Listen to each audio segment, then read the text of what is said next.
Oke, sekarang kita akan mulai ke inti webinar kita hari ini. Untuk Kak Yodi boleh open cam, Kak?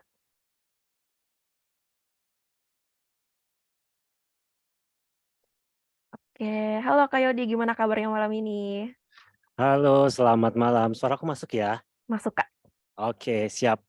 Suasana malam ini, saya sangat senang sekali bisa hadir di sini ya, nanti akan berbagi dengan rekan-rekan dari teman-teman Pintarnya dan juga yang sudah mendaftar nih, gitu. Oke, terima kasih banyak, Kak. Mungkin kita bisa langsung aja masuk ke pembahasan kita hari ini ya, Kak. Jadi waktu dan Siap? tempat dipersilahkan, Kak. Oke, baik. Terima kasih. Selamat malam teman-teman semua. Ini udah banyak banget nih yang join, ada sekitar 400-an gitu ya. Nah, di sini, senang sekali, saya bisa hadir di sini. Perkenalkan dulu ya, ini nama saya, Yodi, teman-teman bisa panggil Yodi, dan kebetulan saya saat ini, bekerja sebagai Chief of Sales di Amalan gitu, dan saya juga, Certified Financial Planner ya. Dan di sini saya akan membawakan salah satu materi yang, cukup unik dan menarik ya gitu, dan topiknya juga saat saya lihat, wah ini menarik banget nih buat kita bisa bincang-bincang di malam ini gitu, karena sangat happening dan juga sangat mudah-mudahan, relate ya nanti ketika ke kita semua gitu. Nah, next. Oke, nah materi malam ini kita akan berbicara tentang uang gampang, emang beneran gampang gitu. Nah ini agak unik nih, uang gampang tuh sebenarnya apa sih? Emang segampang itu ya kita bisa dapat uang ya gitu, dan, bagaimana nanti nasib dari uang gampang ini? Nah ini kita akan banyak berbicara tentang uang gampang dan, bagaimana sih resikonya dengan uang gampang ini gitu ya. Nah, next, kita bicara definisi dulu nih teman-teman, sebenarnya apa sih uang gampang? Nah, maksud dari uang gampang ini, itu adalah sebenarnya uang yang seperti namanya gampang ya, yang memang gampang banget nih untuk bisa didapatkan gitu. Baik dalam bentuk janji, ataupun memang kita bisa dapat semacam, promise ya dari orang-orang di luar sana untuk bisa, "Eh, nanti kita bisa dapat uang sebesar ini loh jika kamu akan begini loh," gitu. Jadi umumnya ini adalah uang-uang yang tanpa banyak usaha dan keterampilan kita dijanjikan untuk bisa dapat uang sebanyak itu, gitu. Nah, tapi sering kali yang kita lupa bahwa di finansial ya ini, termin yang sangat, umum sekali, itu ada namanya high risk, high return. Kalau resikonya tinggi, maka return atau, hasil timbal balik yang kita dapatkan juga tinggi. Namun sebaliknya nih teman-teman, kalau resikonya, rendah, yang kita dapatkan juga, rendah. Nah, uang gampang ini karena mudah ya untuk bisa didapatkan, janjinya tuh mudah untuk didapatkan, maka resikonya tinggi gitu. Nah, umumnya itu jika situasinya baik, biasanya, dana yang bisa didapat berkali-kali lipat gitu. Itu umumnya janjinya akan seperti itu. Tapi jika situasinya buruk, nah ini yang kadang kita suka, lupa, itu hilang dan ruginya bisa berkali-kali lipat, dan bahkan resikonya itu tidak hanya sampai risiko keuangan, tapi juga non finansial itu kita bisa, dapat gitu. Nah inilah yang seringkali kita lupa, resiko-resiko yang mungkin akan terjadi saat kita mengejar yang namanya tanda kutip "uang gampang" ini gitu. Nah yuk kita coba masuk ke contoh-contoh uang gampang itu ya teman-teman ya. Next. Nah, ini salah satu studi kasus nih, kita coba belajar studi kasus ya, gitu. Nah, kebetulan di, perusahaan kami ya, di Amalan, kami bergerak di perusahaan manajemen utang, dan kami ini banyak membantu klien-klien kami yang punya masalah, perutangan nih, gitu. Nah, kita ada salah satu klien yang, sebut aja A ya, seorang mantan TKW ini yang, ditipu dan ditinggal pasangan karena dana yang digunakan untuk judi gitu. Udah dananya hilang, terus ditinggal pasangan pula, ini kayak double double kill ya atau triple kill ya teman-teman gitu. Jadi si, mantan, TKW ini ya, klien kami ini ya, kebetulan dia, pulang ke Indonesia nih gitu dan bawa tabungan sebesar 180 juta dari hasil bekerja di luar negeri gitu. Nah kebetulan, suaminya saat itu berniat pinjam nih gitu karena tahu ada uang sebesar 180 juta ya, yang, niat awalnya dibuat untuk bisnis gitu.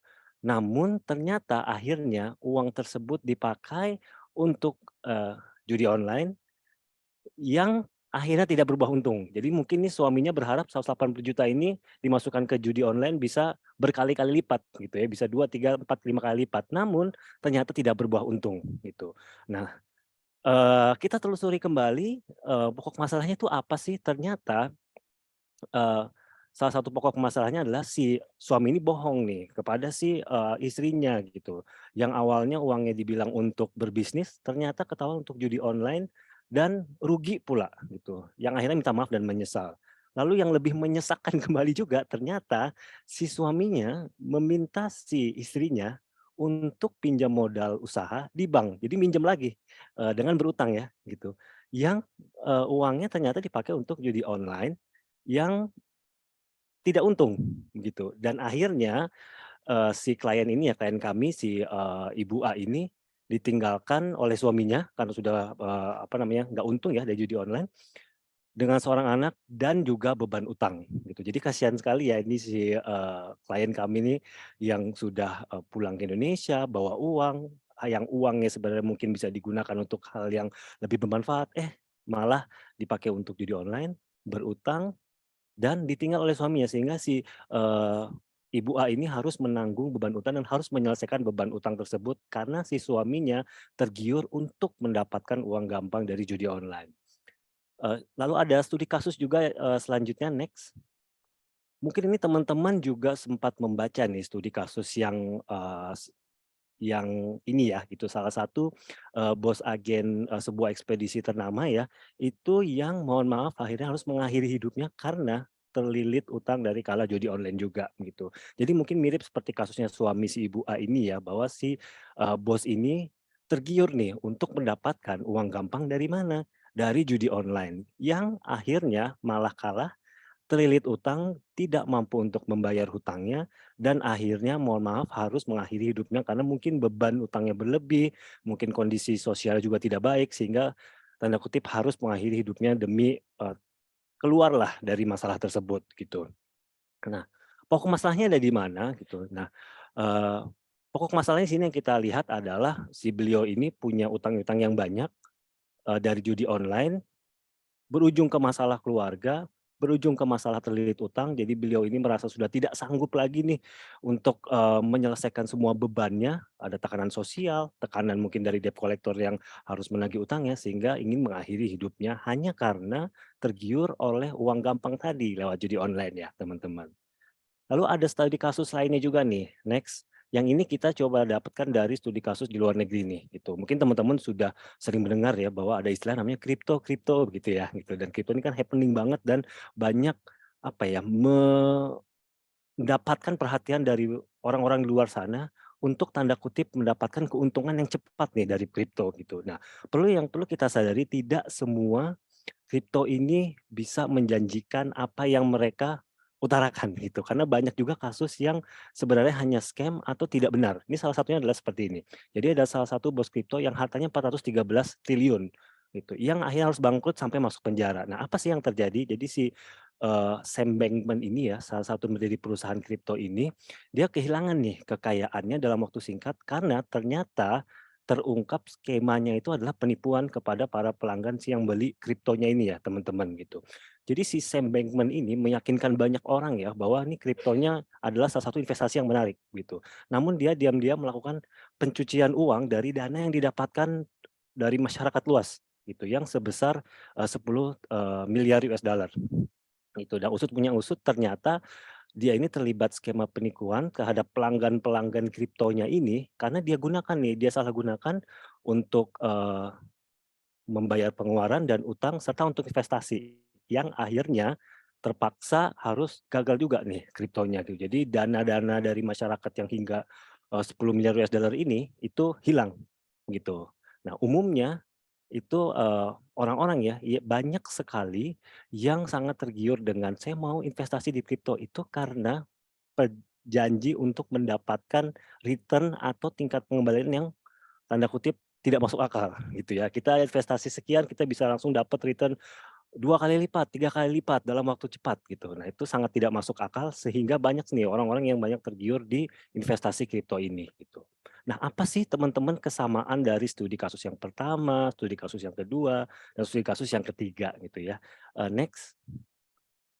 Semua itu memang sekian terlihat berbeda ya, namun dampaknya itu sama. Dampaknya apa? Teman-teman bisa lihat ada dampak finansial yang terjadi di, setiap korbannya dan juga ada dampak yang non finansial. Seperti tadi teman-teman belajar ada yang ditinggalkan oleh suaminya, lalu ada yang mohon maaf yang sampai harus mengakhiri hidupnya. Jadi ada resiko-resiko yang banyak kita tidak lihat nih dari uang-uang gampang yang banyak beredar di luar sana gitu, scam-scam yang banyak beredar di luar sana, janji-janji manis tentang, tingkat pengembalian tinggi yang ada di luar sana gitu. Kita umumnya hanya melihat sesuatu yang enak aja ya biasanya di depan ya. Tapi kita lupa bahwa di balik tanda kutip enaknya itu ada risiko tinggi yang mungkin kita akan alami suatu saat nanti.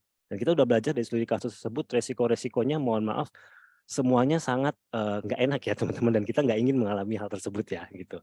Next.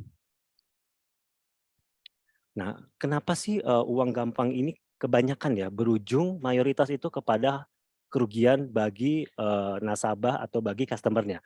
Yang pertama yang kita tidak pahami, yang jarang kita pahami juga itu adalah resikonya tuh tinggi teman-teman. Jadi gampangnya adalah jika ada janji tentang uang atau tingkat pengembalian investasi atau finansial yang gampang banget ya, misalnya kita masukin uang sekian lalu dapat hasil 2 sampai 3 kali lipat dalam waktu cepat, itu pasti resikonya tinggi, itu sudah bisa kita jamin, gitu. Jadi, sesuatu yang sifatnya, mudah, itu biasanya resikonya sangat tinggi. Jadi kalau nanti teman-teman misalnya mendapatkan tawaran investasi, atau tawaran untuk bisa mendapatkan uang yang tanda kutip, "Kok gampang banget ya untuk menjadi orang kaya ya?" Gitu. Udah pasti resikonya tinggi di belakang teman-teman, gitu. Jadi hati-hati jangan pernah mau cepat tergiur terhadap sesuatu yang mudah, gitu. Apalagi, di zaman sekarang ya teman-teman ya, gitu. Lalu yang kedua, eee, s tawaran untuk tanda kutip "cepat kaya" ya, yang tidak realistis gitu. Karena gampangnya gini teman-teman, kalau ada skema cepat kaya yang cepat, semua orang di dunia ini akan cepat kaya gitu ya, gitu. Pasti semua orang akan mengikuti hal tersebut gitu. Dan sayangnya hal itu nggak ada teman-teman, skema yang cepat kaya tidak yang nggak realistis itu tidak ada gitu. Selalu ada prosesnya untuk kita bisa menjadi, kaya ya dalam hal ini berarti punya banyak uang lah istilahnya gitu. Pasti ada proses dan itu tidak secepat itu, gitu. Karena kalau memang cepat dan ada, mungkin saya juga mau ya ada di sana gitu, sayangnya itu tidak ada gitu ya, kita semua pasti mau di sana gitu. Jadi nggak ada yang namanya skema cepat kaya yang sangat realistis itu nggak ada, semua pasti ada prosesnya. Dan yang ketiga umumnya tidak berkelanjutan. Tidak berkelanjutan dalam arti pasti ada suatu saat nanti kita menerima resikonya dan resikonya itu berujung pada resiko finansial, kerugian yang mungkin bisa jadi kerugian fatal dan juga bisa yang non finansial juga seperti pada studi kasus sebelumnya gitu. Lanjut. Tuh. Nah, ini jenis-jenisnya apa aja sih uang gampang yang merugikan? Yang pertama, yang paling sering dan umum terjadi ya, bahkan di Indonesia ini sering terjadi, itu adalah yang mungkin teman-teman sempat, tahu ya termnya itu skema Ponzi nih teman-teman. Ini udah terjadi tidak hanya di Indonesia, tapi di luar negeri dan uniknya ini sudah terjadi puluhan tahun bahkan ratusan tahun lalu ini skema ini selalu ada. Jadi skema Ponzi ini adalah skema yang umumnya digunakan oleh si, pelaku ya untuk mendapatkan investor baru yang untuk membayar investor yang sebelumnya, gitu. Jadi contohnya adalah saya join nih ke sesuatu, investasi ya yang dijanjikan return misalnya 2 kali lipat dalam waktu 1 bulan misalnya gitu. Nah saya akan mendapatkan tingkat pengembalian dari dana yang sudah saya investasikan dari orang yang nanti akan join lagi setelah saya, gitu. Orang yang kedua, nanti orang yang kedua akan dapat lagi nih, pengembalian dari investasinya di orang yang ketiga. Dan begitu seterusnya, orang yang keempat, orang yang kelima gitu. Dan umumnya skema ini akan ketahuan suatu saat nanti saat tidak ada lagi orang yang percaya dan akhirnya berhenti, gitu. Jadi udah mandek nih skemanya, gitu. Jadi saya tidak dapat pengembaliannya lagi karena udah nggak ada nih orang baru yang, join, gitu. Nah ini umumnya kita sebut namanya skema, Ponzi. Lalu ada juga investasi bodong. Investasi bodong itu adalah, investasi ya yang umumnya menjanjikan keuntungan yang nggak realistis dan nggak masuk akal gitu. Jadi kalau teman-teman dijanjikan, investasi bisa dapat return 2 kali lipat, 3 kali lipat dalam waktu yang sangat singkat. Kuncinya itu adalah, eee, pengembalian investasinya besar dan dalam waktu yang cepat. Itu sudah kemungkinan besar itu adalah investasi bodong, gitu. Jadi teman-teman harus pahami lagi, harus tanya lebih jauh, ini investasinya bentuknya seperti apa, begitu. Apa yang membuat kok bisa dapatnya lebih cepat pengembaliannya. Jadi kalau misalnya dapat, janji-janji terhadap investasi yang cepat dan besar, itu sudah kemungkinan besar adalah investasi, bodong. Jadi harus hati-hati ya teman-teman, kita harus, pintar dan harus kritis juga nih saat kita ingin, berinvestasi. Lalu yang lagi marak terjadi juga, ini adalah judi online atau slot ya, mungkin juga disebutnya, mungkin teman-teman juga banyak familiar nih dengan hal yang seperti ini nih, gitu ya. Mesin slot atau permainan judi online ini memang didesain untuk memberikan keuntungan bagi penyedia layanan judinya, bukan untuk pemain, gitu. Karena intinya, kita pakai logika sederhana aja ya teman-teman ya, mana ada sih mau yang bandar rugi, kan nggak mungkin ya gitu. Mana ada mau bandar ngasih keuntungan besar ke pemainnya, itu nggak ada, karena bandar pasti maunya untung, begitu. Dan judi ini memang didesain untuk pemainnya tanda kutip "rugi" dan, bandarnya yang, untung, gitu. Dan mesin ini juga sudah didesain untuk kita tanda kutip nanti ketagihan juga teman-teman untuk bermain. Biasanya kita akan dikasih kemenangan kecil di awal agar kita merasakan, iya ya saya bisa dapat untung dalam waktu yang cepat gitu. Saya main judi dapat, sekian ratus ribu atau sekian juta balik gitu. Biasanya akan seperti itu, namun nanti di akhir kita akan merasakan bahwa lama-lama kita akan rugi nih gitu, dan kita akan ketagihan terus karena kita pernah merasakan bahwa, "Oh, saya pernah dapat untung kok di awal, kok saya nggak dapat lagi ya?" Begitu. Jadi hati-hati, tidak ada namanya judi atau slot ini yang memberikan keuntungan bagi si pemain, gitu ya, gitu. Nah, ciri-cirinya kita sudah bisa lihat, pertama peluang untuk, konsisten yang, cenderung, rendah. Maksudnya peluang ini peluang untuk bisa dapat, tingkat pengembalian ya, itu biasanya cenderung rendah, begitu. Kita hanya dijanjikan di awal dan tidak ada kepastian untuk bisa mendapatkan itu secara, sustainable ya, secara berkelanjutan gitu. Dan umumnya bergantung pada misalnya nasib kita baik. Contoh kayak di skema Ponzi, kalau kita, investor awal mungkin kita pas dapat untung, lagi nasib baik nih karena kita investor yang di awal, tapi bayangin kalau kita udah investor kesekian ratus gitu, kemungkinan besar ada suatu saat, investasinya kita nggak akan balik.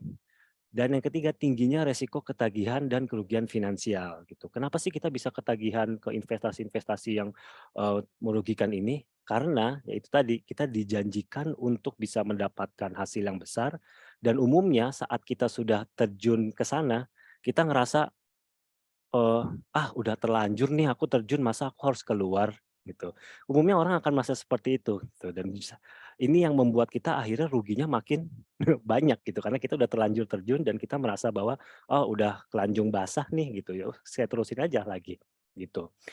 Dan, banyak juga dari orang-orang di luar sana yang biasanya dikomporin ya gitu, dengan orang-orang yang mohon maaf punya influence tinggi gitu ya, gitu. Mungkin teman-teman bisa relate ke beberapa kasus, yang sempat terjadi ya di Indonesia, banyak afiliator-afiliator atau orang-orang yang punya influence tinggi menawarkan, skema ini dengan wah itu biasanya mereka akan, eee, kasih, background mereka ada di depan mobil mewah misalnya ya, atau mereka lagi berada di suatu tempat yang sangat mewah, di rumah yang mewah gitu.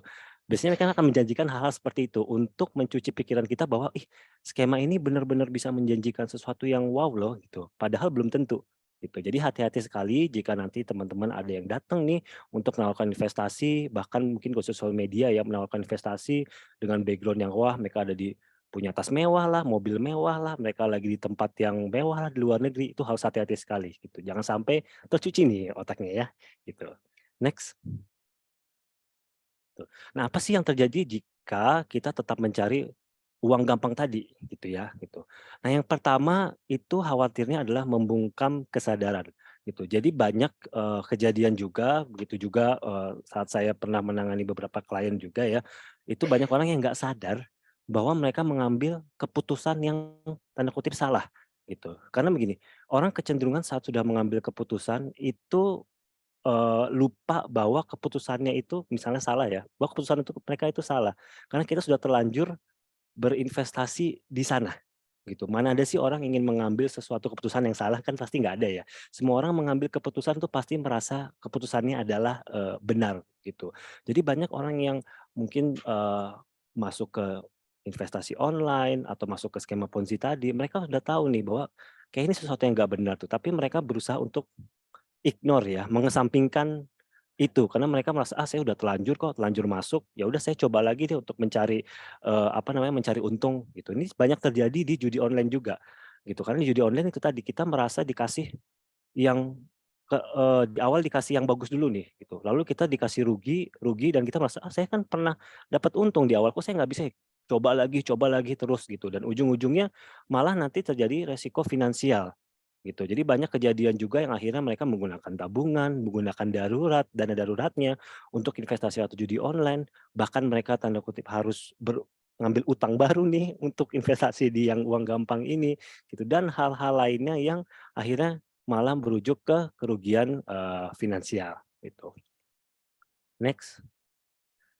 Lalu apalagi nih? Yang kedua adalah ketagihan, gitu. Nah tadi, seperti yang, sudah dijelaskan juga ya, jadi bahwa banyak orang yang akhirnya merasa lupa bahwa mereka berada di situasi yang salah, karena tadi mereka terlanjur, apa ya, kebanjut lah, telanjur basah istilahnya masuk nyemplung di sana, sehingga mereka merasa mungkin malu ya, atau enggan mengakui bahwa, "Wah, keputusan saya sudah salah nih masuk ke, investasi yang salah," gitu.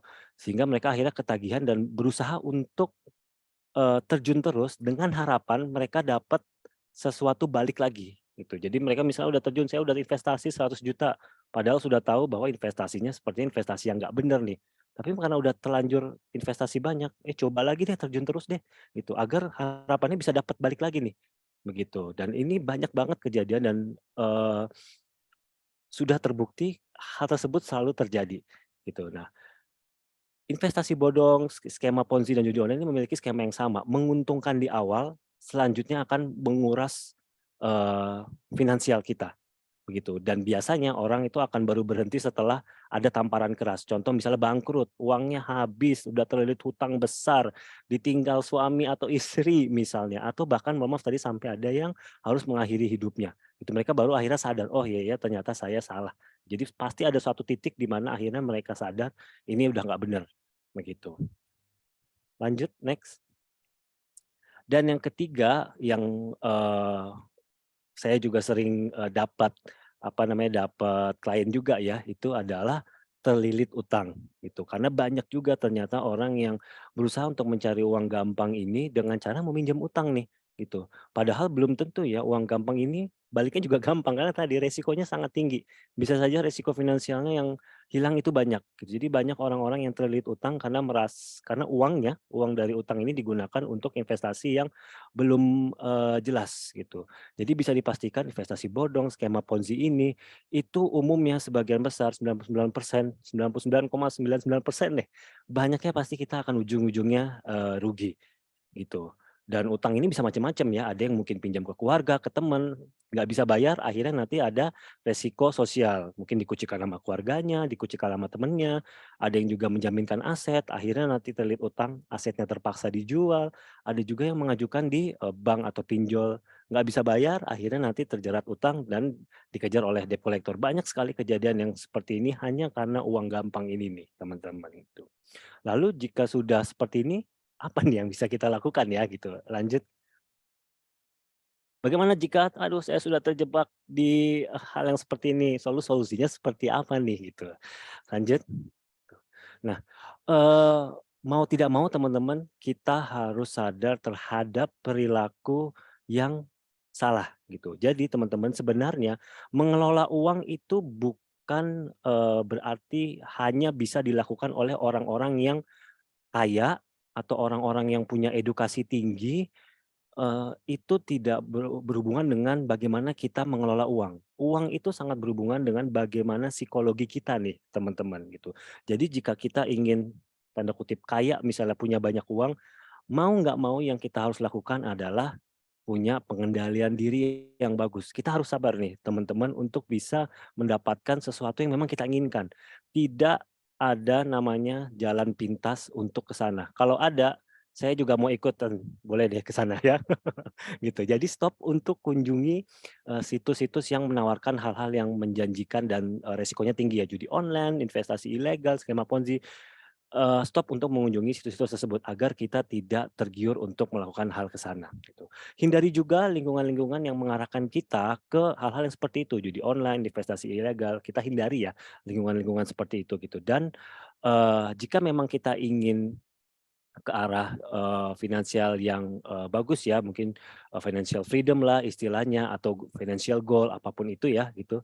Kita harus memaksimalkan memang yang jelas teman-teman, gitu. Yang jelas itu seperti apa? Dari kerja misalnya, itu jelas ya kita kerja, itu kita dapat, pendapatan, kita dapat gaji, kita harus sabar untuk bisa, mendapatkan, financial freedom atau ke investasi yang memang sudah jelas nih. Nah, di Indonesia ini kita sudah punya OJK ya, lembaga yang memang berwenang untuk mengawasi lembaga-lembaga keuangan Indonesia nih gitu. Jadi kita bisa merujuk aja ke OJK memang investasi apa sih yang benar-benar legal dan memang disarankan begitu.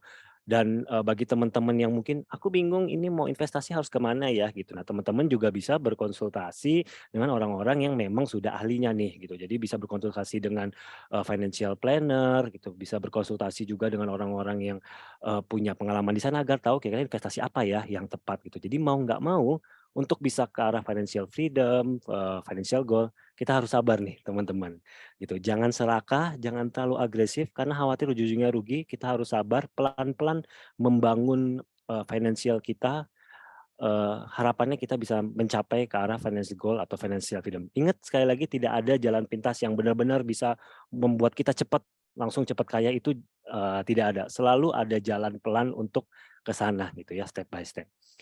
Next. Oke.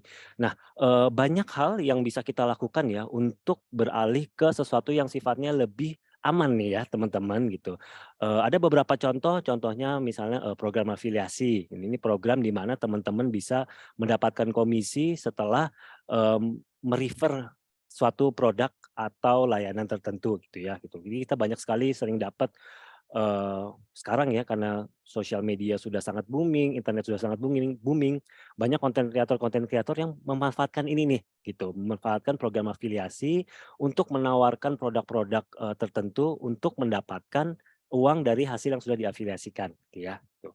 Lalu teman-teman juga bisa, giveaway misalnya ya, giveaway ini memberikan peluang untuk kita mendapatkan, uang atau hadiah tertentu, tuh. Lalu juga bisa lewat, survei berbayar gitu. Survei berbayar ini adalah kita ikut survei online, terus nanti kita akan mendapatkan, hasil dari, survei tersebut gitu. Atau sesimpel kita mencari kerja gitu. Nah, ini kan kita bagus banget ya, sini ada platform pintarnya ya, yang bisa membantu teman-teman untuk mencari pekerjaan-pekerjaan yang nantinya teman-teman bisa mendapatkan, uang dari sana gitu. Jadi bagus banget platform pintarnya ini bisa ngebantu kita untuk mencari pekerjaan apa aja sih yang ada di luar sana. Lalu yang kita cocok itu, apa aja sih gitu ya, teman-teman juga bisa dapat, dari sana juga. Jadi intinya di sini, beralihlah ke sesuatu yang gampang karena memang, sesuatu yang gampang ini hilangnya juga gampang ya teman-teman ya gitu. Jadi beralih ke yang pelan-pelan tapi pasti sambil kita membangun apa yang menjadi, tujuan finansial teman-teman nih gitu ya, tuh. Lanjut next. Tuh. Nah, bagi teman-teman mungkin ada yang, rekannya atau keluarganya yang ternyata, "Aduh aku sudah terlanjur terlilit utang nih," apapun situasinya gitu. Nah, wajar ya misalnya kita terlilit utang itu adalah hal yang wajar gitu, mungkin ada faktor X seperti bencana alam atau, keluarganya ada yang meninggal atau kehilangan pekerjaan gitu sehingga terlilit utang itu adalah hal yang wajar. Namun berita baiknya adalah semua bisa terbebas dari utang, gitu. Ada caranya, ada tekniknya untuk kita bisa pelan-pelan menyelesaikan misalnya kita terjerat utang gitu ya.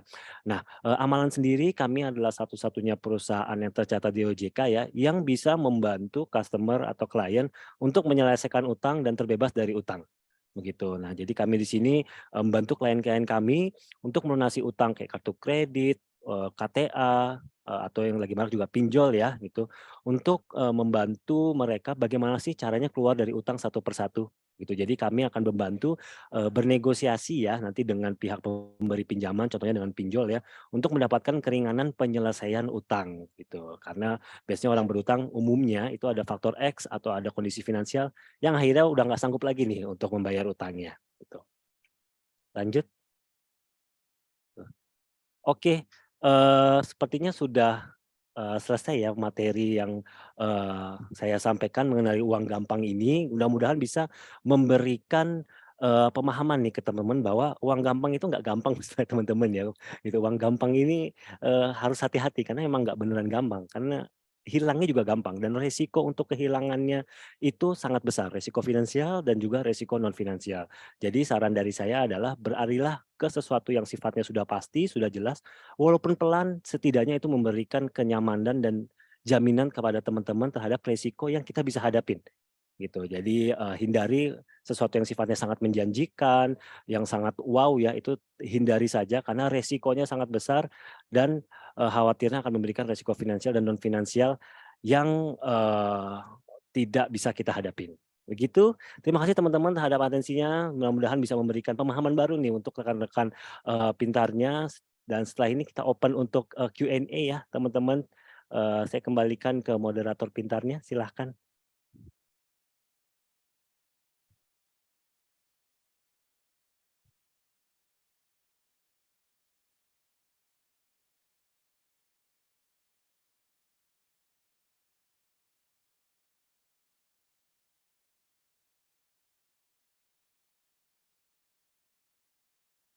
Oke, terima kasih banyak Kak atas materinya.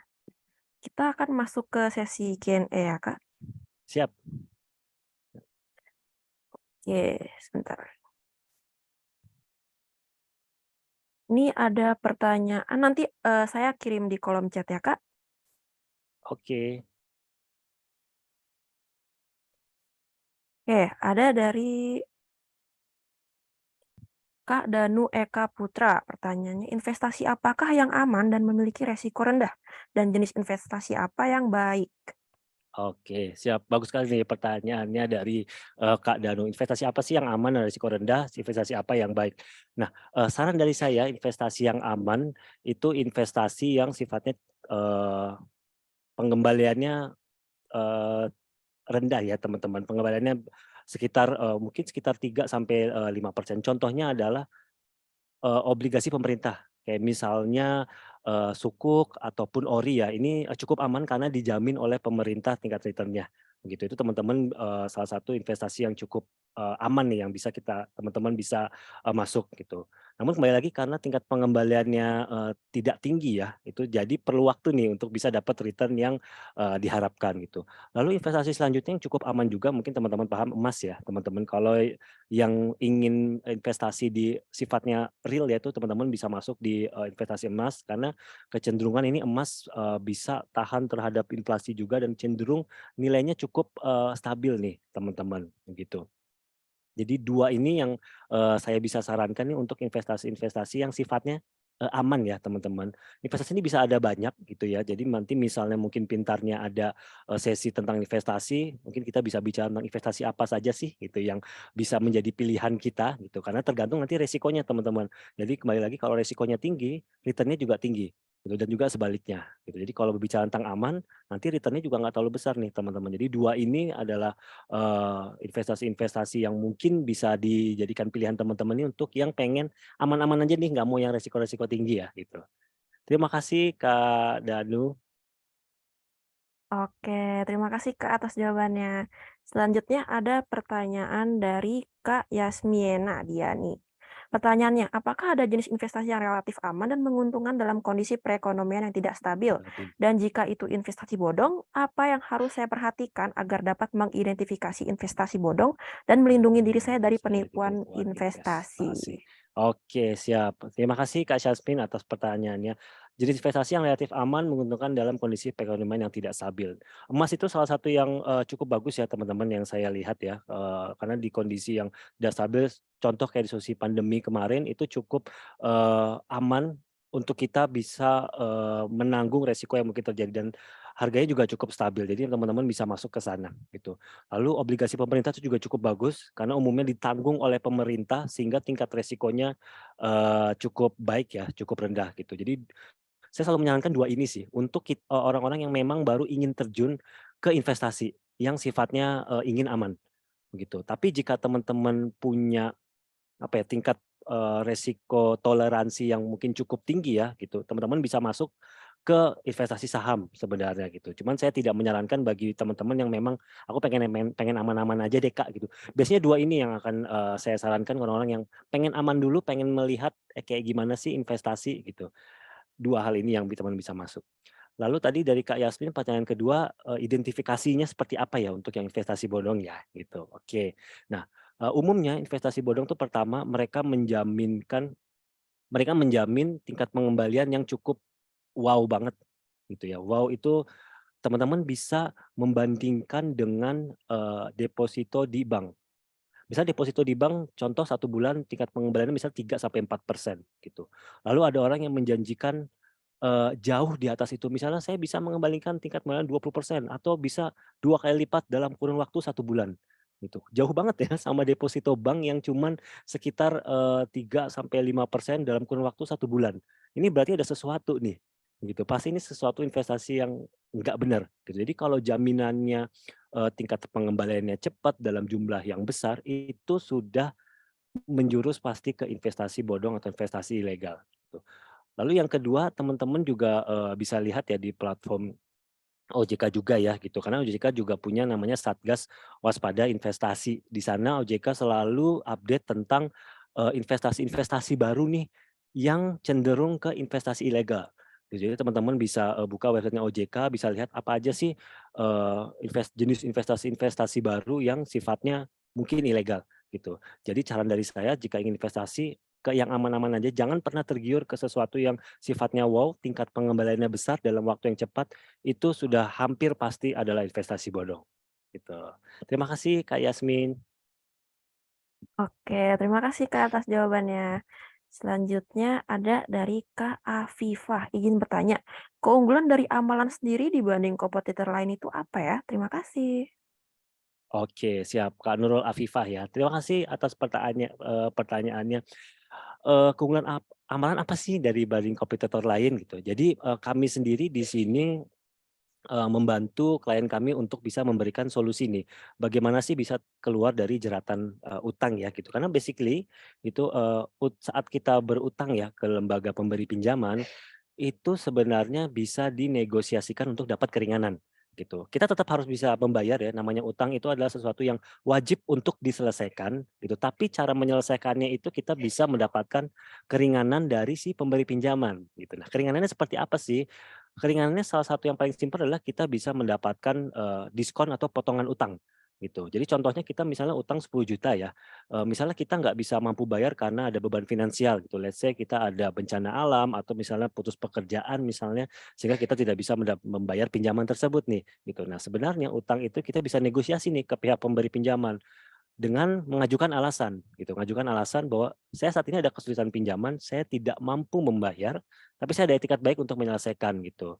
Apakah ada program keringanan yang diberikan oleh si pemberi pinjaman ini gitu. Nah, diskon utang itu adalah salah satu keringanan yang umumnya diberikan oleh pemberi pinjaman. Diskon utang itu seperti apa sih? Misalnya kita utang 10 juta nih.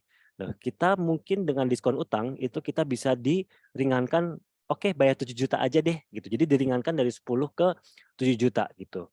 Lalu apa nih yang diringankan? Umumnya yang diringankan itu adalah bunganya, kan, utang itu ada bunga ya, bunganya atau denda keterlambatannya, itu yang diringankan dari pihak pemberi pinjaman, gitu. Nah, amalan di sini kita sudah punya, histori ya untuk bernegosiasi nih ke pihak pemberi pinjaman untuk mendapatkan, eee keringanan-keringanan tersebut gitu.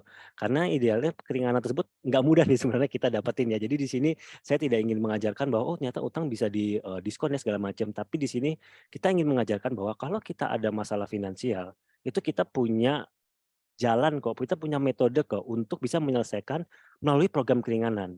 Yang terpenting kita harus punya etikat baik untuk menyelesaikan dan kita tahu cara bagaimana bernegosiasi. Nah, malah di sini kita punya histori untuk bernegosiasi, kita paham gimana nih caranya untuk bisa mendapatkan, keringanan gitu, selama kliennya itu memang punya masalah beban finansial. Lalu berapa nih keringanan yang kira-kira bisa didapatkan? Utang mana saja yang harus diselesaikan terlebih dahulu gitu, karena banyak dari klien nggak semua utangnya cuma satu, biasanya utangnya kan ada macam-macam, di pinjol A, pinjol B, pinjol C gitu. Kita paham apa dulu nih yang harus diselesaikan gitu. Jadi keunggulan amalan di sini adalah kita punya, histori negosiasi yang sudah cukup baik ya, kita sudah selama 7 sampai 8 tahun di Indonesia membantu klien kami untuk bernegosiasi dengan pihak pemberi pinjaman untuk mendapatkan, diskon keringanan utang, gitu. Oke, Terima kasih ya pertanyaannya. terima kasih Kak atas jawabannya. Kita ke pertanyaan selanjutnya Kak. Ini termasuk pertanyaan lumayan banyak ditanya. Siap. Oke, ada dari Kak Harza. Pertanyaannya terkait dengan investasi, apakah ada investasi yang dapat digunakan mahasiswa, terutama mahasiswa yang masih gempur-gempurnya kuliah, Oke sehingga waktu untuk melakukan suatu pekerjaan hanya akan dapat dilakukan di waktu luang saja? oke, siap. Pertanyaan bagus banget nih, gitu. Umumnya, kita masih kuliah, biasanya kita belum punya pemasukan yang stabil sebenarnya gitu, karena umumnya kita masih, dibiayai atau didanai oleh orang tua kita. Salah satu, investasi yang cukup, menarik yang bisa teman-teman masuk dengan nominal yang juga sekarang udah bisa cukup, sekecil Rp100.000, itu adalah teman-teman bisa masuk ke reksadana ya, teman-teman. Nah, reksadana ini ada macam-macam nih, jenisnya gitu. Ada reksadana pasar uang, ada reksadana pendapatan tetap, ada reksadana campuran, ada reksadana saham gitu. Nah, setiap jenisnya ini ada resikonya masing-masing gitu. Jadi semakin tadi saya sebutkan semakin tinggi itu resikonya juga semakin tinggi gitu. Jadi teman-teman bisa masuk ke reksadana pendapatan tetap atau pasar uang yang resikonya cukup rendah nih teman-teman. Dan sekarang teman-teman bisa masuk, ke reksadana itu semudah dan seminimal mungkin Rp100.000 itu teman-teman udah bisa, investasi di sana, begitu. Dan sekarang udah banyak platform juga ya yang bisa membantu teman-teman untuk berinvestasi di sana, karena kecanggihan teknologi teman-teman bisa, masuk ke beberapa platform yang bisa membantu teman-teman untuk bisa berinvestasi di reksadana. Nah, jika teman-teman tingkat toleransi resikonya cukup rendah ya, misalnya, "Kak, saya nggak mau yang, resikonya tinggi." Teman-teman saran saya bisa masuk ke reksadana pendapatan tetap sama pasar uang atau hingga sampai campuran, gitu. Karena kalau reksadana saham nih risikonya cukup tinggi. Nah, saran dari saya juga teman-teman kalau investasi, jangan cuma sekali aja nih, kayak nabung ya, setiap bulan, gitu. Jadi misalnya teman-teman punya berapa nih mau nabung ya, 100.000. Setiap bulan teman-teman komitmen untuk 100.000 terus investasi, gitu. Karena ada konsep di mana namanya itu adalah compound interest gitu. Jadi, Eee, bunga yang teman-teman dapatkan saat investasi di awal itu akan terakumulasi di bulan selanjutnya, begitu juga di bulan selanjutnya, begitu juga di bulan selanjutnya. Jadi kalau teman-teman nabung 100.000 aja, teman-teman di bulan selanjutnya kan akan dapat, tingkat pengembalian bunga ya, 100.000 plus bunganya. Nah, itu juga akan masuk ke investasi di bulan kedua, teman-teman masukin lagi nih 100.000, ada bunga, ada 100.000, masukin lagi dan terus-menerus sampai nanti suatu saat itu akan berbunga, gitu. Jadi, tadi kita sudah belajar bahwa namanya investasi itu juga harus yang stabil ya, sabar pelan-pelan, gitu. Jangan kita menginginkan investasi yang, "Saya Kak mau 1 bulan langsung 100 juta," itu agak nggak masuk akal, nggak mungkin. Jadi, perlu waktu nih teman-teman, gitu. Jadi di sini juga kita saat investasi perlu diajarkan kesabaran untuk bisa mendapat tujuan finansial. Jadi saran dari saya tadi bisa masuk ketiga itu ya. Lalu saran yang kedua, eee, konsisten ya, investasinya nabungnya 100.000 per bulan gitu. Yakinlah suatu saat nanti di 5 atau 10 tahun mendatang, teman-teman akan mendapatkan, hasilnya. Begitu, terima kasih pertanyaannya. Oke, terima kasih Kak atas jawabannya. Kita ke pertanyaan selanjutnya ada dari Mhm. Kak Crispino.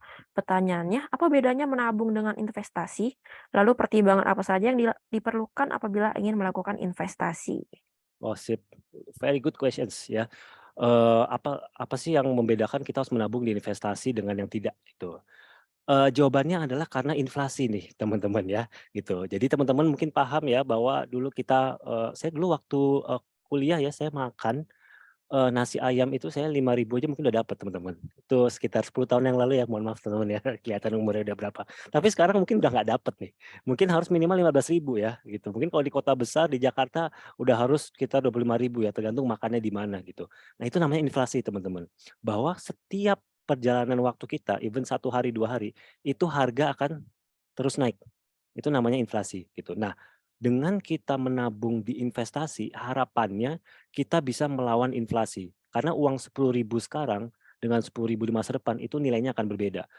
Kalau kita hanya menabung di tabungan misalnya, sekarang kita lihat bunga tabungan itu berapa sih? Paling sekitar berapa, 1% nggak nyampe ya, mungkin beberapa nggak sampai segitu.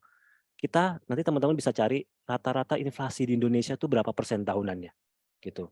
Nah, kalau tidak salah sekitar 1 sampai 2% nanti coba saya lihat lagi ya gitu. Nah, misalnya inflasi kita tahunnya 2% ya, ambil aja angka. Nah, berarti kita harus investasi yang di atas itu nih teman-teman, agar uang 10.000 kita itu nggak kalah melawan inflasi di masa depan, gitu. Jadi tujuan kita berinvestasi, di instrumen investasi ya, itu agar kita bisa melawan inflasi, sehingga uang yang kita punya di masa sekarang, itu nggak tergerus nilainya di masa depan, gitu. Jadi tadi kita sudah berbicara banyak instrumen investasi ya, ada, obligasi pemerintah, terus ada, reksadana gitu, terus ada emas. Itu adalah instrumen-instrumen yang secara historical data ya, itu bisa mampu melawan inflasi dan bahkan bisa, lebih tinggi dari inflasi dan harapannya teman-teman bisa punya uang 10.000 sekarang nih nilainya bisa berkali-kali lipat di, masa depan yang bisa lebih tinggi dari, inflasi gitu. Begitu, jawabannya. Terima kasih, pertanyaan yang sangat bagus. Oke, terima kasih Kak. Kita ke pertanyaan selanjutnya nih. Dari Kak Dara. Pertanyaannya apa sih Kak efek jangka pendek dari uang gampang atau easy money ini? Oke, iya pertanyaannya bagus juga. Apa sih efek jangka pendek dari uang gampang atau easy money ini? Efeknya adalah resiko finansial nih, Dara, gitu, bahwa yang namanya gampang, uang gampang, itu khawatirnya ada resiko finansial yang nanti teman-teman bisa alamin, gitu. Contohnya tadi kayak di beberapa studi kasus ya gitu bisa, kehilangan, seluruh tabungannya, itu salah satu resiko finansial. Untuk yang non finansial bisa saja nanti, dikucilkan oleh, keluarga, gitu. Ada juga tadi yang sampai harus mohon maaf, mengakhiri hidupnya, gitu. Itu adalah resiko-resiko yang mungkin dan kemungkinan besar akan terjadi jika kita masuk ke uang gampang, karena itu tadi, resikonya sangat tinggi, gitu. Sehingga mohon kita sama-sama menghindar ya dari uang gampang itu, gitu. Oke, terima kasih Kak atas jawabannya. Selanjutnya nih ada pertanyaan dari Kak Fitri. Pertanyaannya, Kak bagaimana sih Fitri. Kak cara pengelolaan keuangan yang baik agar perencanaan masa depan kita bisa benar-benar terwujud? Oke Kak Fitri, pertanyaan bagus nih, sudah mulai mau siap-siap ya agar, keuangan masa depannya bagus. Oke, saran dari saya adalah gitu, yang pertama teman-teman harus paham dulu apa bedanya kebutuhan sama keinginan.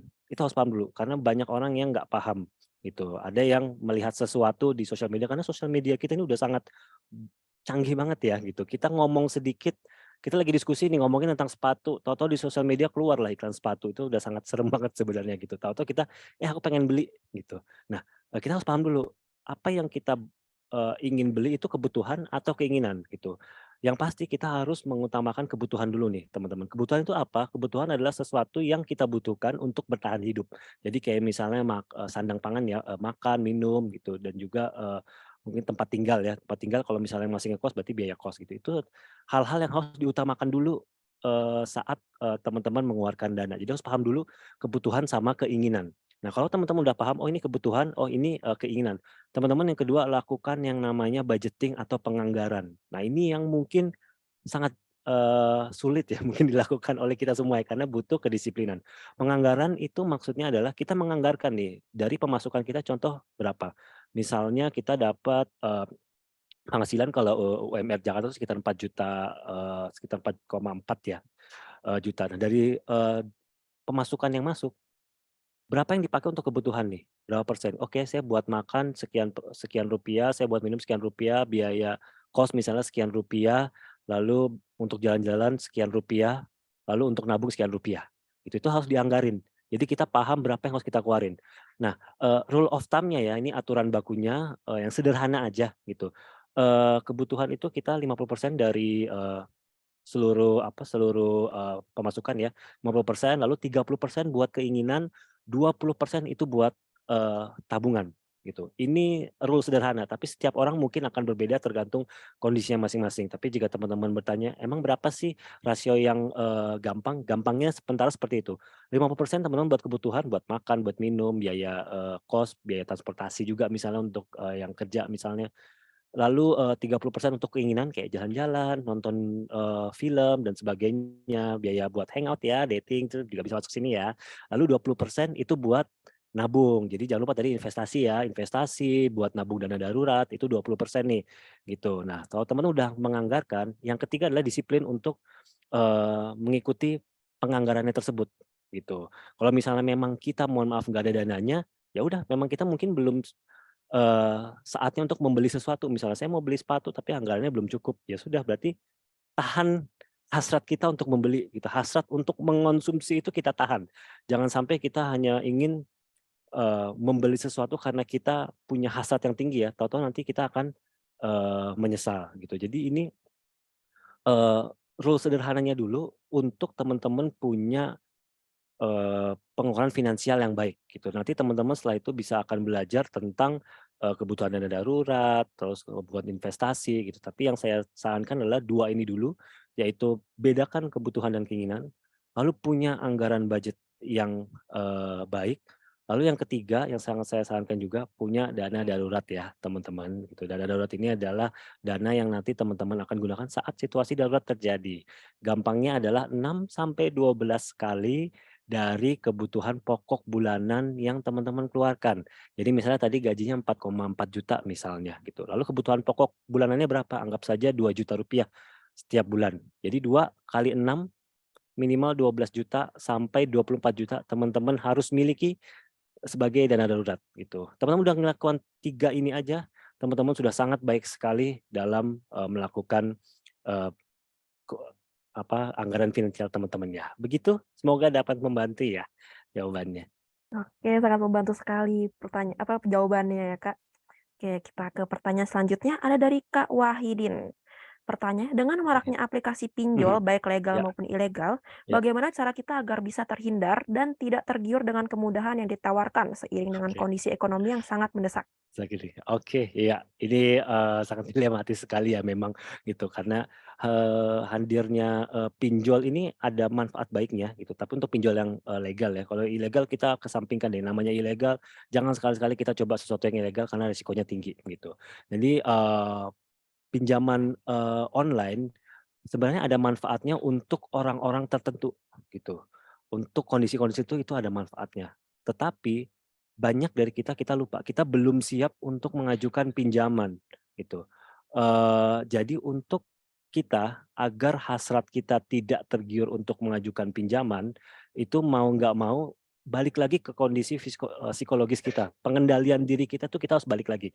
Tadi di, slide kita sudah, berbicara bahwa yang namanya mengatur uang itu bukan berarti kita harus pintar, kita harus kaya, kita punya edukasi yang bagus, itu, tidak, berhubungan langsung. Yang berhubungan langsung adalah sebenarnya psikologisnya kita, bagaimana hasrat kita atau pribadi kita untuk mengatur keuangan kita dan kita paham apa yang kita inginkan. Jadi baik lagi tadi kebutuhan sama keinginan, itu kita benar-benar, harus paham dulu gitu. Jadi, saran dari saya adalah kita tidak bisa mungkin menghindari ya yang namanya mungkin, aplikasi pinjol lah atau mungkin tawaran-tawaran investasi bodong karena kita hidup di kondisi di mana teknologi sudah sangat masif. Saya yakin teman-teman di sini pasti punya HP semua dan HP-nya pasti terkoneksi dengan sosial media gitu dan setiap hari kita pasti sudah dibombardir dengan informasi-informasi lewat sosial media gitu, lewat TV, lewat radio, itu semua banyak informasi yang masuk. Jadi balik lagi ke pengendalian diri kita untuk bisa mengendalikan keuangan dengan baik. Jadi kita perlu punya hasrat yang bagus, punya keinginan, punya apa ya, pribadi yang kuat yang paham kita itu butuhnya apa, gitu. Kita itu ingin, tujuan keuangan, tujuan finansialnya itu, bagaimana, gitu. Sehingga harapannya dengan kita punya pribadi yang kuat itu bisa menahan kita untuk melakukan sesuatu yang resikonya, mungkin tinggi dan bisa belum bisa kita hadapi. Begitu, mudah-mudahan bisa membantu menjawab. Oke, terima kasih Kak atas jawabannya. Kita ke pertanyaan selanjutnya ya Kak. Ada dari Kak Randi Suleman. Andi, selamat. Pertanyaannya, apakah benar bahwa konsep uang gampang atau easy money yang dijanjikan oleh beberapa program investasi online dengan pengembalian tinggi dalam waktu singkat, tanpa resiko dan usaha yang signifikan, dapat menjadi sumber pendapatan yang stabil dan berkelanjutan dalam jangka panjang? Atau apakah ini hanya merupakan ilusi yang mengarah pada hasil yang sangat tidak realistis Realistis dan dan berpotensi merugikan merugikan para para pesertanya? pesertanya. Oke, terima kasih, Kak Randy atas pertanyaannya. Jadi, di sini kan Kak Randy, mention bahwa apakah, program investasi online pengembalian tinggi ya, pengembalian tinggi, waktu singkat, tanpa resiko, dan usaha yang signifikan, itu apa menjadi sumber pendapatan? Untuk jawaban singkatnya, mungkin saya bisa jawab tidak, ya gitu. Karena ini kita masuk satu-satu ya gitu. Waktu singkat, tidak ada investasi yang membutuhkan waktu sangat singkat untuk bisa mendapatkan hasil yang tinggi. Semua butuh waktu gitu. Tanpa resiko, tidak ada investasi yang tidak ada resikonya, pasti ada resikonya gitu. Ini cuman tinggal kita berbicara apakah resikonya tinggi atau resikonya rendah. Jadi tidak ada yang tanpa resiko, pasti semua ada resiko even sekecil 0,01% itu adalah risiko gitu. Lalu yang ketiga, usaha yang signifikan, ini juga tidak ada gitu, karena pasti setiap, investasi butuh usaha, setidaknya pasti butuh dana ya kita untuk bisa berinvestasi. Jadi ada usaha yang pasti harus kita lakukan untuk bisa mendapatkan tingkat pengembalian investasi yang kita inginkan. Dan yang keempat, dapat menjadi sumber pendapatan yang stabil. Nah, sekali lagi tidak ada, di dunia ini sesuatu yang sifatnya stabil ya teman-teman, pasti ada resiko yang mungkin terjadi gitu. Jadi yang bisa kita lakukan adalah bagaimana mengatur resiko itu agar kita saat ada resiko terjadi kita tidak terdampak gitu ya, gitu. Jadi, jawaban singkatnya ini, mohon maaf ya tidak ada gitu, mungkin kita banyak ingin mencari gimana sih caranya biar kita dapat uang yang gampang gitu, untuk dapat dalam waktu singkat, nggak ada resiko, usaha signifikan itu sebenarnya nggak ada nih teman-teman. Jadi kalau misalnya nanti teman-teman ada yang datang menawarkan suatu investasi yang di sini iklannya waktunya singkat, nggak ada resiko, usaha yang signifikan, usaha yang, gampang dan bisa menjadi pendapatan yang stabil, itu kemungkinan besar sudah dapat dipastikan itu adalah investasi bodong. Jadi hindari hal-hal yang seperti itu ya teman-teman. Yang teman-teman perlu lakukan dan saran dari saya sekali lagi adalah lakukan yang sifatnya pasti dan itu memang butuh waktu teman-teman, begitu. Dan itulah, uniknya ya gitu, karena kita butuh waktu untuk bisa mencapai tujuan finansial kita yang mungkin resikonya kita masih bisa, hadapi. Begitu Kak Rendy, semoga bisa dapat membantu ya Kak Rendy ya. Oke, terima kasih, Kak. Mungkin selanjutnya ini kita bisa langsung nih pilih audience, jadi mereka bisa langsung nanya langsung dengan open mic, gimana, Kak? Oke nggak? Oke boleh, siap, boleh Nah, banget. buat yang mau bisa langsung raise hand ya, nanti Raise hand akan ya. kita pilih nih, siapa yang mau nanya langsung ke Kak Yodi. Ayo, ada nggak yang mau nanya? Ada banyak nih, ada Kak Agus mungkin mau nanya, Kak? Oke, sebentar ya. Oke ini ada nih, oh Kak Agus ya, siap. Halo, Kak Agus. Halo Kak Agus,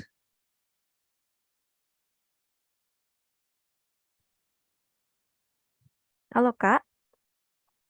masih di mute ya sepertinya ya Kak Agus? Iya, atau mungkin kita pilih yang lain nih, Kak. Boleh boleh boleh, boleh banget. Oke, yang mau boleh langsung raise hand, oke? Ayo, satu, dua, tiga. Raise hand yang mau nanya langsung nih.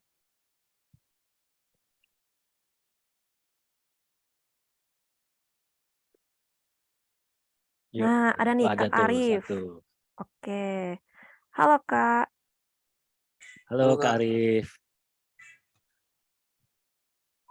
ini Kak saya mau nanya nih, izin ya Kak bisa aktifin Siap, kamera, karena pakai laptop soalnya Kak. Jadi oke. kan kalau misalnya nih ada Mhm orang kan minjem mhm duit kayak pinjol gitu kan, dia kan mhm. ada terdata di OJK tuh kan. Ya ya, Jadi gimana Kak caranya buat kita ngapus data kita, bahwasanya kita nggak pernah minjem di situ lagi gitu kan. Biasanya kan kalau udah bayar kan oke. udah dihapus nih Ya datanya. ya, Cuman yang saya tahu gitu kan dia minjem udah dibayar donasi lama tapi nggak dihapus tuh di OJK, tetap lengket dia datanya, tetap punya utang oke. dia gitu. Oh, oke oke. Nah Ini gitu maksudnya Mas, Kak Arif yang meminjam atau orang lain yang meminjam atas nama Kak Arif nih? orang lain nggak, dia minjem kan pakai nama dia Ya, gitu kayak heeh pinjol-pinjol gitu juga Kak. heeh heeh. Oh, oke. Jadi orang lain meminjam, tapi ini udah selesai berarti pinjamannya ya maksudnya ya? Iya udah selesai bayar kan, Tapi cuman masih ditagih ya?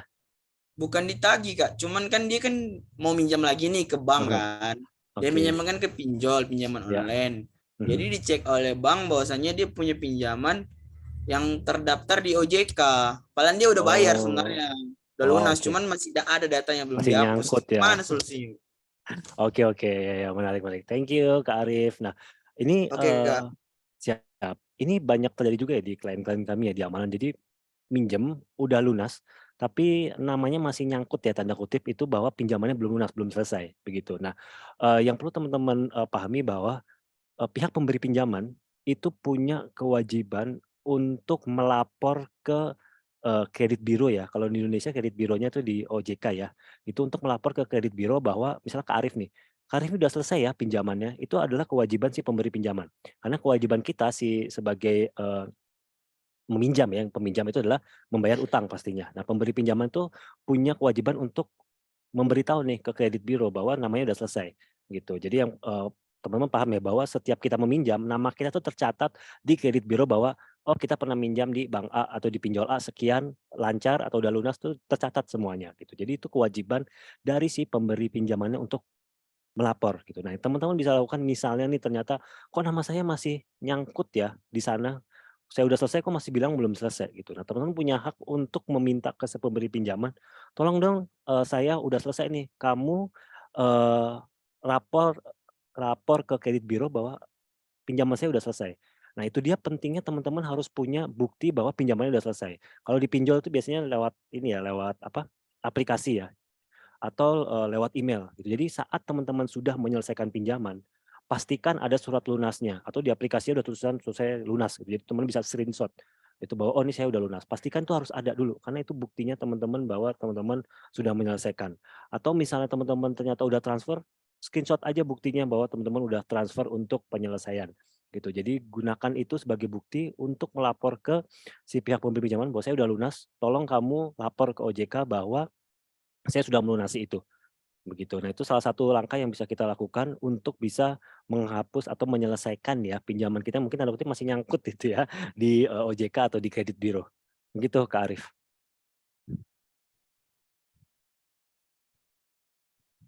Kak, izin Kak. Siap, Jadi gimana kalau nih? misalnya dia nggak punya apa ini Kak, bukti gitu kan, tapi di Mhm, sistemnya pinjolnya ini udah lunas, memang udah nol, iya, memang nggak ada udah nol. tagihan.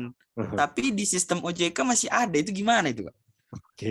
Berarti udah nol ya di sistem OJK masih ada ya. Berarti, teman-teman buat biasanya di OJK itu pinjol itu kalau teman-teman ke websitenya ya, itu ada pasti ada customer service di sana gitu, karena wajib dari pinjol yang sudah terdaftar atau berizin itu dia punya customer service. Teman-teman, kirim email ke sana, buktikan, lampirkan screenshot-nya di sana, minta bahwa tolong selesaikan, nama saya di, slik di OJK-nya gitu. Nah, teman-teman juga bisa unduh dulu ya laporan kredit OJK-nya ya, unduh dulu teman-teman bisa datang ke OJK atau ke website OJK, ambil laporan kreditnya yang membuktikan bahwa, "Ini nama saya masih nyangkut nih di sini nih, ada pinjol ini, saya masih ada kewajiban di sana," gitu. Nah, teman-teman bisa lampirkan itu, sama lampirkan si yang sudah selesai tadi ya, bukti ya bahwa di aplikasinya udah nol, kasih tahu bahwa, "Ini saya udah nol, tapi kok nama saya masih nyangkut ya?" Kirim email ke customer service yang terdaftar di websitenya itu, nanti kita lihat, respon dari mereka seperti apa. Karena pemberi pinjaman tuh punya kewajiban untuk melaporkan ke kredit biro bahwa, oh si, klien A ini ada tunggakan, oh klien B ini ada tagihan sekian, itu kewajiban dari si, pemberi pinjamannya. Begitu Kak Rian. Jadi memang nanti Kak Arif, mohon maaf. Nanti memang memang butuh waktu sih, butuh, tektokan terus sama si pihak pemberi pinjamannya gitu. Kak, Tapi kita izin Kak, sebagai ini ada heeh, tambahan Kak. ya Boleh nanya lagi nggak Kak? ya silahkan Kak Arif. Jadi kan gini Kak, saya kan pakai Shopee nih kan, ada Mhm, sistem paylater gitu kan. iya iya. Jadi saya pernah make gitu kan. Mhm mhm. Kayak kita beli sepatu atau apa gitu Ya kan. ya. Kita beli pakai paylater, cuman cuman saya janggalnya kan, saya cek di Mhm OJK, saya macam punya utang gitu kan ke mhm. bank gitu. Iya Padahal kan saya punya utangnya ke paylater itu kan, Shopee iya paylater, tapi punya iya, punya paham. utang ke Utang ke Bank Mastika banknya. gitu Kak, nggak salah. Itu Namanya apa, datanya Kak Arif? disalahgunakan atau gimana Kak? Oke, namanya apa? Mastika ya? Namanya tadi yang di Iya, OJK Bank Mastika gitu Kak. oke oke, paham paham. Oke, thank you Kak Arif. Nah, eee, izin menjawab ya Kak Arif ya. Jadi, ini uniknya nih teman-teman, saya meng-handle beberapa klien yang mereka pinjam paylater ya, gitu. Nah, di Indonesia itu untuk bisa memberikan pinjaman, itu harus ada lisensinya, gitu ya. Jadi ada lisensi dari OJK, ada lisensi khusus dari OJK bahwa kita bisa memberikan pinjaman gitu. Nah uniknya, misalnya nih tadi Bank Mastika ya misalnya, eee, Bank Mastika ini kemungkinan besar dia punya lisensi untuk memberikan pinjaman gitu. Nah uniknya, lisensi ini bisa digunakan oleh lembaga lain sebagai bahan marketingnya gitu. Contohnya gini, contohnya kita punya e-commerce ya, e-commerce dia punya paylater tapi dia nggak punya lisensi untuk memberikan pinjaman nih karena dia e-commerce. Nah, dia bisa kerjasama dengan lembaga pemberi pinjaman untuk menyalurkan pinjaman via e-commerce-nya. Jadi e-commerce-nya ini semacam sebagai, afiliator ya atau sebagai si, pihak marketingnya ya untuk menyalurkan pinjamannya gitu. Jadi si e-commerce ini dia bukan sebagai si pemberi pinjaman, tapi pemberi pinjamannya dari si yang punya lisensinya ini. gitu. Nah itu dia kenapa banyak orang yang kadang datang juga nih di klien kami yang saya pinjamnya di paylater kok, tapi kok namanya aneh ya di sini ya. Karena memang yang tercatat di eh, laporan kredit ya di OJK itu adalah si lembaga pemberi pinjamannya gitu, si lembaga pinjaman yang di sini ya. Tapi yang menyalurkan apa namanya, menyalurkan atau via pemasarannya itu ada di e-commerce-nya gitu. Jadi jangan kaget kalau teman-teman mungkin pinjam di paylater ya, paylater lah atau di e-commerce ya yang punya paylater, itu kok namanya beda ya gitu. Itu kita banyak banget punya kasus yang seperti itu. Jadi jangan kaget ya teman-teman di e-commerce yang warna hijau lah atau di e-commerce yang oranye lah itu kemungkinan besar nanti namanya di OJK dia akan berbeda gitu ya. Jadi mungkin si yang Kak Arif lihat itu mungkin lembaga pemberi pinjaman ya yang bekerja sama dengan si e-commerce-nya ini, gitu. Begitu Kak Arif. Kak, izin nggak, itu Ya, memang sesuai pedoman yang ada di OJK ataupun lembaga keuangan, mhm, atau memang itu kayak ada salah penyalahgunaan, atau memang prosedurnya memang boleh begitu, atau gimana Kak? iya, begitu, baik. Jadi, setahu informasi yang saya pahami ya, itu tidak ada, apa ya, tidak ada yang, disalahgunakan gitu. Jadi ini perlu dilihat lagi nih kasusnya lebih dalam nih Kak Arif gitu. Jadi, berdasarkan informasi yang saya terima, asumsi saya itu adalah seperti itu nih mekanismenya gitu. Karena Kak Arif kan minjem di e-commerce-nya nih, gitu. Jadi dia harusnya terlihat di lembaga kreditnya nih gitu. Nah, yang lembaga kreditnya yang terlihat di sini adalah si, Mastika tadi ya namanya ya gitu. Jadi, teman-teman coba nanti, tanya ke e-commerce-nya, "Bener nggak ini nama saya ini namanya di Mastika ini nih?"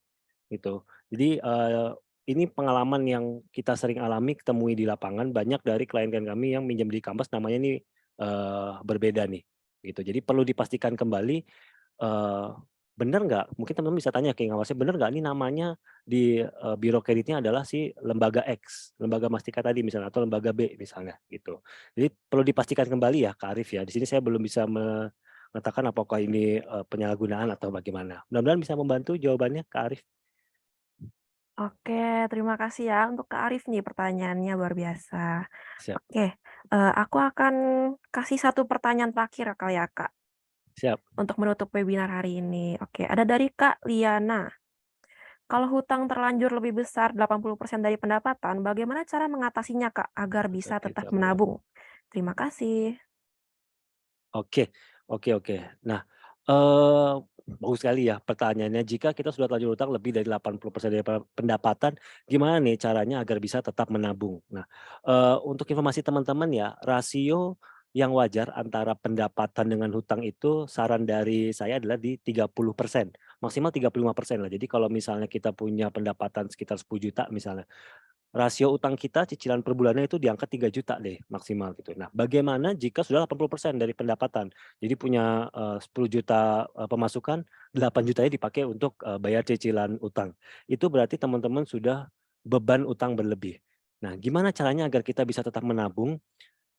Mau nggak mau kita selesaikan dulu nih beban utangnya teman-teman. Ibaratnya teman-teman nih kalau lagi sakit nih teman-teman sakit utang nih. Jadi teman-teman harus sehat dulu finansialnya gitu. Teman-teman akan sulit untuk menabung atau berinvestasi kalau finansialnya belum sehat. Jadi aturan untuk kita bisa, menabung atau investasi teman-teman harus dulu sehat finansialnya. Nah di sini berarti teman-teman lagi sakit finansialnya. Sehingga mau nggak mau itu harus diselesaikan dulu nih, utangnya gitu agar masuk ke rasio yang wajar yaitu di 30%. Nah, gimana cara menyelesaikan utang? Ini, cara rule of thumb-nya ya teman-teman, itu ada 3. Ini terkesan klise tapi memang ini yang, bisa kita lakukan untuk menyelesaikan utang. Pertama, kita harus ningkatin pendapatan gitu. Eee, jika memang kita punya pemasukan 10 juta, gimana nih caranya kita harus bisa ningkatin pendapatan untuk kita bisa membayar utang kita. Caranya bisa macam-macam, teman-teman nanti bisa jadi freelancer, teman-teman bisa cari pekerjaan baru, banyak cara untuk ningkatin pendapatan. Kedua, teman-teman mau nggak mau harus mengurangi atau menekan pengeluaran. Jadi dilihat lagi, tadi fungsinya budgeting itu bagus banget untuk bisa melihat apa saja sih yang bocor di budgeting kita. Jadi pengeluarannya harus ditekan. Mungkin umumnya yang sifatnya keinginan ya, yang tersier ini bisa kita tekan gitu, jalan-jalan lah, terus makan di luar, nanti ditekan agar, finansialnya, pengeluarannya bisa jauh lebih rendah. Nah yang ketiga, itu kita lakukan restrukturisasi utang atau kita negosiasi ke pihak pemberi pinjaman bahwa kita butuh program keringanan gitu. Apakah ada program keringanan yang bisa membantu kita untuk meringankan beban utang kita. Jadi 3 cara ini nih emang terkesan klise, tapi memang ini caranya nih teman-teman untuk bisa menyelesaikan utang. Pendapatannya harus dinaikin ya, dengan pendapatannya naik, eee, ditekan pengeluarannya, harapannya dengan kita punya arus kas yang lebih besar, kita bisa menyelesaikan. Dan jangan lupa kita juga bisa sebenarnya minta restrukturisasi utang, program keringanan ke pihak pemberi pinjaman. Utarakan bahwa kita ada kesulitan finansial, kita harus bisa membuktikan apa nih kesulitan finansialnya, ada bencana alam kah? Atau kita sedang kehilangan pendapatan kah? Atau kalau kemarin lagi pandemi ya banyak sekali yang kehilangan pendapatan atau pendapatannya turun kah? Itu kita harus bisa membuktikan agar kita kecenderungan untuk bisa mendapatkan program keringanan dari pemberi pinjaman itu bisa besar, gitu. Nah harapannya dengan itu teman-teman bisa mengurangi beban utangnya dari 80% ke 30%. Nah setelah itu barulah kita bisa berbicara tentang menabung atau investasi. Begitu Kak Liana, semoga bisa membantu ya Kak Liana ya. Oke, pertanyaan Kaliana menjadi pertanyaan terakhir kita di sesi Q&A hari ini ya, Kak. Karena mengingat waktu juga nih, Kak, tidak mungkin kita bisa lebih jawab lebih dari 40 pertanyaan. Oke siap. Senang Oke, banget nih ternyata banyak yang aktif, banyak bertanya ya. Mohon maaf belum iya. bisa semuanya. Tapi pertanyaannya bagus-bagus, aku apresiasi sekali. Nah, thank you ya teman-teman ya. Oke, sebagai penutup nih, Kak, ada yang mau disampaikan nggak, Kak? Mungkin mau merekomendasikan amalan agar bisa Mhm. membantu permasalahan keuangan teman-teman di sini, dan tips bagaimana mengoptimalkan amalan sebagai solusi dari permasalahan yang didiskusikan malam ini. Oke, siap. Oke. Sebagai penutup untuk di sesi kita di malam ini ya teman-teman, kembali lagi yang pertama itu adalah jangan pernah tergiur untuk uang gampang ya teman-teman, karena pasti itu resikonya akan sangat besar. Jadi, terjunlah ke investasi atau ke hal-hal yang memang sifatnya pasti dan legal gitu. Memang butuh waktu, namun waktu itu akan menjawab di suatu saat nanti saat kita konsisten untuk melakukannya. Lalu bagi teman-teman yang mungkin teman-teman di sini atau yang paham keluarganya atau rekan-rekan sana di luar sana ya, yang paham bahwa sedang terjerat utang. Nah, nggak usah khawatir karena utang itu sebenarnya bisa diselesaikan, gitu. Ada caranya untuk menyelesaikan. Dan di sini kami Amalan bisa membantu klien-klien kami untuk keluar dari jeratan utang ya gitu, dengan kita membantu untuk bernegosiasi nih ke pihak pemberi pinjaman untuk mendapatkan program keringanan gitu. Nah, harapannya dengan mendapat program keringanan itu pelan-pelan bisa diselesaikan. Yang pasti utang itu harus diselesaikan ya teman-teman ya, karena itu kewajiban kita sebagai, peminjam ya untuk menyelesaikan. Karena kalau tidak diselesaikan, itu nanti resikonya akan di kita, kredit, skornya jelek dan bahkan nanti utang, mohon maaf itu juga bisa terwariskan ke mungkin ke keluarganya gitu. Jadi memang harus diselesaikan dan ada, caranya.